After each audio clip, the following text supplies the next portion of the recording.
belajar itu selesai semuanya dalam tingkat belajar itu kan kalau waktunya selesai itu ada bel yang bunyi santet gitu atau ting gitu kan bunyi belnya itu tandanya waktunya selesai. Jadi anak-anak juga ngerti itu waktunya selesai ya ibu. Iya anak-anak, kita selesai ya hari ini, kita lanjut besok gitu. Jadi kita ngerti gimana caranya mentransisi atau menyudahi kegiatan tersebut. Terima kasih, saya kembalikan kepada moderator. Baiklah, terima kasih kepada pemateri kedua dan kepada teman-teman yang ingin menambahi ataupun menyangka jawaban dari pemateri kedua, kami silakan.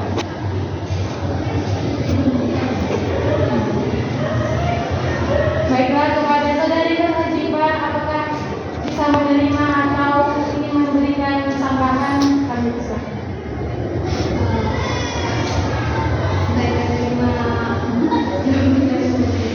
Baiklah, terima kasih. Langsung saja pertanyaan selanjutnya yang akan dijawab oleh pemateri ketiga, pertanyaan dari saudari Lucy. Kepada saudari pemateri terakhir, kami persilakan. Baiklah, terima kasih kepada moderator. Di sini saya ingin menjawab pertanyaan dari saudari Lucy. Pertanyaannya, bagaimana pengaruh konteks dan setting out pada proses pembelajaran? Menurut saya ada beberapa setting dan konteks yang dapat digunakan untuk anak usia dini terhadap proses pembelajaran. Yang pertama itu setting fisik ruang belajar. Setting fisik ruang belajar yang bagaimana? Ruang belajar yang nyaman untuk anak usia dini kan aman, nyaman. Bagaimana ruang belajarnya? Kan dapat kita lihat dari kelas-kelas di PAUD itu kan dindingnya seperti banyak ditempeli benda-benda, misalnya buah-buahan, hijau, angka. Apa juga dinding juga dicat dengan warna-warna yang lebih cerah gitu untuk menarik minat dan rasa nyaman anak itu belajar di ruangan itu. Enggak seperti kita ruangan di PAUD kan lebih menyala, dia lebih menyala warna iya lebih cerah, dia lebih menarik dipandang mata gitu kan. Baru yang kedua itu konteks sosial. Anak-anak belajar dengan baik dalam lingkungan yang mendukung, positif dan penuh kasih sayang. Meskipun dia masih belajar di PAUD, tidak ada salahnya kita memberikan pembelajaran kelompok-kelompok yang bagaimana. Misalnya kita seperti memberikan kuis gitu, tapi kuisnya bukan kayak kita kan, misalnya untuk mengenal buah gitu, di kelompok-kelompokkan anak-anaknya sehingga ada di situ konteks sosialnya, orang itu saling berbincang, saling berpikir bersama, ada juga interaksi antara guru dan murid. Baru yang ketiga itu konteks perkembangan. Anak usia dini itu kan memiliki kemampuan kognitif, bahasa, sosial emosional yang berbeda-beda, tidak sama semua perkembangan untuk anak usia dini.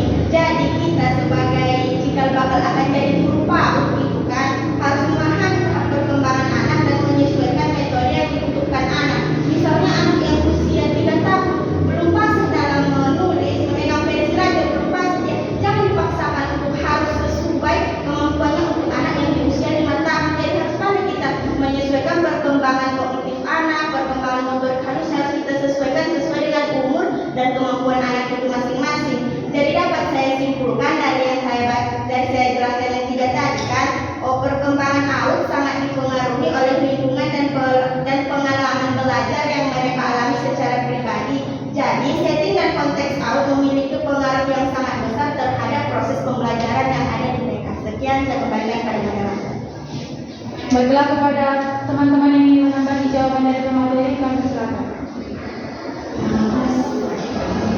Baiklah, dulu tidak ada yang menambahi. Kepada saudari Lucy, apakah bisa menerima jawaban dari pemateri terakhir?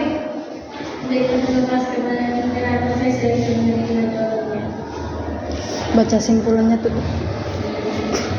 Baiklah, ada kesimpulan dari kelompok 2 yaitu landasan pendidikan anak usia dini itu mencakup aspek psikologi, sosial, dan hukum yang mengarahkan praktik dan kebijakan PAUD.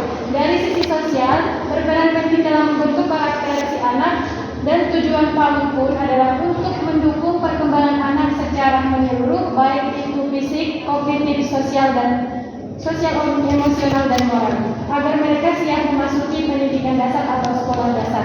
Dan dapat kita simpulkan dari presentasi kelompok 3 yaitu bahwa kualitas pendidikan anak usia dini itu sangat dipengaruhi oleh kesesuaian antara faktor-faktor pendidikan dengan kebutuhan perkembangan anak usia dini. Mungkin berakhirlah presentasi dari